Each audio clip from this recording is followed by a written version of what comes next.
then I finally felt good. I'm gonna go to church again and get plugged in. So I started going to this church in Southern California. It was a surfer church. All these guys, it was a small church on the beach. Everybody was really laid back. I'm not laid back. I'm intense, I'm passionate, crazy, whatever. A good crazy. So I didn't fit in well. So I go to this other church, this mega church. I mean, this church was massive. I mean, there were 30,000 people that would go there on a weekend. And the guy was a former football star for the San Diego Chargers. So I finally get plugged into this church. I got burned so hard by people there. I went to this church on fire for God and was so zealous for everything and ended up leaving that church completely broken and angry. Anytime you do that, something needs to be reevaluated. I had a long, deep look at myself. There were people attacking my character. They didn't like the way I looked. They were accusing me of things I wasn't doing. And people were listening to gossip. Gossip in the Bible is referred to as witchcraft. If anything I say that's negative towards one person, I'll say that to your face. But as far as humor goes, it's on. Like, I always crack really funny jokes about people in general, but not directed to one person. I might make fun of fat people or gay people, whatever. I mean, it's just funny to me. Everybody has done that. I had people attacking me there, like thinking I was dangerous, like because I walk in with confidence and I'm like a fucking alpha male. The security was watching me thinking I was a concern to people's safety. Really? I wanted to get plugged in finally after years and years of being really hesitant getting plugged into church. I was in love with Jesus and I wanted to get plugged into this church. What am I good at? I've done security, I've done bodyguarding, so I get into the security ministry at this church. And 2 weeks into it, the security director, who is the pastor's brother-in-law, pulls me in with the supervisor. He swivels around in his chair like that. I'm like, okay. There's been a couple of guys that have come forward saying that they've been watching you thinking you're a concern to people's safety and we can no longer have you serve on this team. I was so excited to serve on the security team. I was excited. And people came forward and started saying that. I'm like, I walked out, I was like, oh my God. And then 6 months later, I kept going. They said, you're more than welcome to get involved in any other ministry if you want. You just can't be in this one. So I get plugged into the hospitality ministry.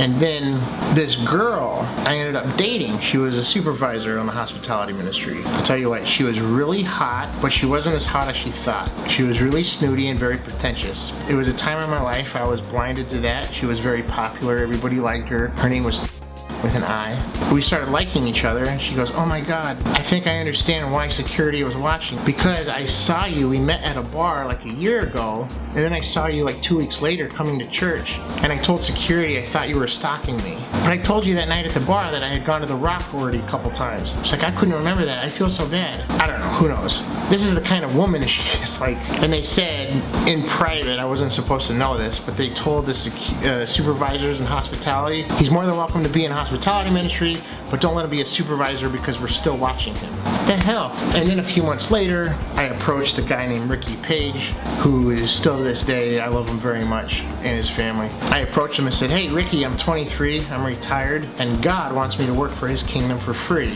What can I do? And he goes, wow, this is Mingo, you start Monday. I'm like, okay, that's great. So Monday comes along, and me and Mingo are downtown San Diego, and we're building these events downtown San Diego with like art walls, and musicians are coming, and they said, bring your guitar. And then all of a sudden, I'm like in the middle of all this craziness. Every night I was managing events downtown, playing my music, and I was just put into the spotlight, performing. I was important. I mean, people knew me. Like, I was really well known around town. I mean, I would go to nightclubs and I would rent these spaces out and have these extraordinary events. I mean, I was really gifted at selling a product. That's the thing I was talking about with the, cockfighting with uncles video. I used to work in California. I got an award from these people I worked with because I used to sell the shit out of what I was selling. I'll talk about that later. I was right in the middle of all this craziness and I looked good. I mean, I was 173 pounds, I was tan, white teeth, and my hair was sick. Then I had people start attacking my character. Like, people would approach me and say, I heard you're doing drugs. I'm like, what are you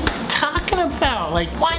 Like, who's telling you this stuff? Like, I wasn't doing drugs. This is when I was celibate for 5 years. I didn't have sex with anybody. Do you have any idea how hard that is with the amount of women that I was around then as like a rock star in my area, like in California, going on micro tours, beautiful women coming at me. And then, I had already been with so many women by the time I became celibate that I mean, imagine how hard that work got, you know? But I was focused on God. I was focused in the Bible. I was really, you know, I had people just constantly coming at me. Now, most people loved me. They were cool, you know? But then there were people who were involved in this church that got in too much, and they started influencing my reputation.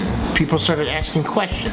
And I started dating this girl. I didn't want to date her. I didn't like her. I didn't even like her name. She had like this old lady name. It was gross. I was just wanting to be her friend. We go out and she starts drinking. I'm drinking soda and she's drinking all these cocktails. And so she goes, I need to stay at your place. I'm too drunk to drive. I'm like, you can't stay at my place. Are you serious? I'm like, you can't stay. Like, you have to go home. So she goes, can I just come to your house for a little bit? And I wanted to say no, but I'm a nice guy. I was stupid and young. She comes in my house. She jumps on me and starts stroking my cock. What's that gonna do to a guy, right? So I ended up sleeping with her. And then I felt really bad and felt very convicted. And I made her my girlfriend because what else was I supposed to do? Because I'm a nice guy, right? I didn't even want to be with her. I was with her for a few months. She was crazy. She drank a lot and I couldn't do it anymore. And then she had, by that time, made friends with my boss's wife. And I believe that my boss's wife kind of had it out for me because they were close and she told him to do certain things that he did that didn't make sense. Like kick me off my position and making these events happen, but still asking me to go and then telling her to go. So we're together, but we're broken up. But and then they make her a leader and they kick me out of leadership and make her kind of like a leader. Well, we both did the same thing, right? And she was coming to these events. I didn't want to see her. I wanted to move on.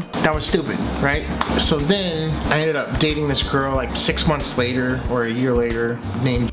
I proposed to her. She was best friends with the HR director of this church, and I got really close with all these people in the Rock, this whole group of people that, you know, I mean, her girlfriend's brother was the main pastor's personal assistant. You know, I've proposed to women twice in my life, and both times when I proposed, they changed. They became weird, possessive, and crazy. I ended up getting really plugged in with all these people. They were a little older than me, and then I didn't want to be with this girl anymore. My mom said it was better to get divorced before you're married than after you're married. And this girl, we'd go to the beach with my family. Everything's great. I wasn't looking at other women. I was just like enjoying the day with my family. And she would just get up and chew me out in front of my family and storm off. And I was like, what happened? And my sister was like, she's probably insecure because all these beautiful women in bikinis here. Which I wasn't even physically attracted to her. I was attracted to her spirit, not her body. It was her personality and spirit that attracted me to her because I really wasn't attracted to a woman like that. You know, she was a full-flavored woman, if you know what I mean. And, you know, I like skinny girls with long legs. She was kind of not like that.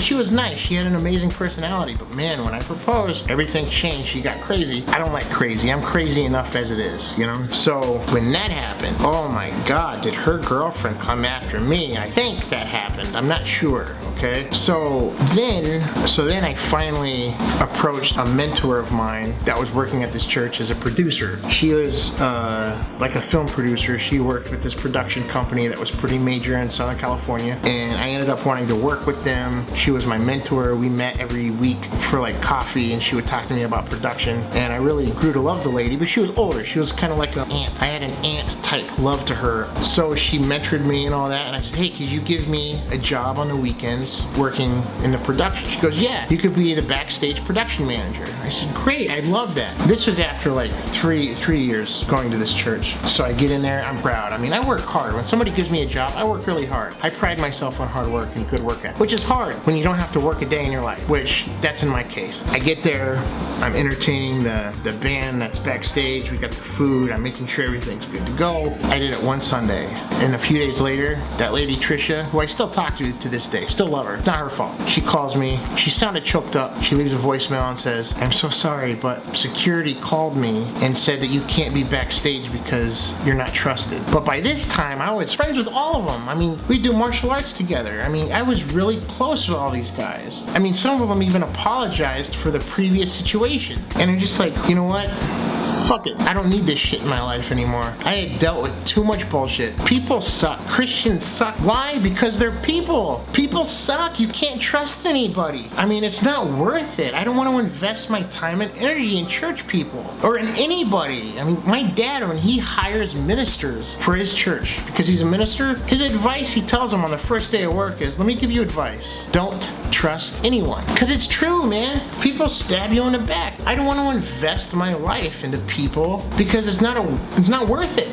The risk that goes into the emotional drainage of loving too many people, it's just, I can't imagine being a minister. I mean, the burnout rate from ministers is 10 years. After 10 years, ministers are like, fuck this. Even if they don't word it that way, they're still like, I can't do this anymore. My dad's been a minister for like 44 years, and my mom, and my sisters are ministers, and my brother-in-laws are ministers, and they deal with people's shit all the time. It's like, what the fuck, man? So then I met this hot lady. She was tall, blonde, with fake boobs and long legs, and drove this $90,000 sports car. After I was like, fuck it, fuck the church, I can't deal with this anymore. Not fuck God, because God is amazing, God is perfect, God does not make mistakes. It was church, but you need church. The church is not a place. The church is a body of people.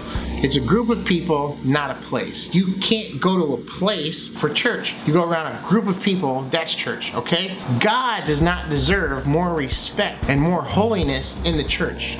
God deserves the same amount of what you have in the real world. If you wear a miniskirt in public and you wear something more moderate in church, there's no difference. God deserves the same respect everywhere, which I don't change for anybody. I don't change for church. What you see is what you get.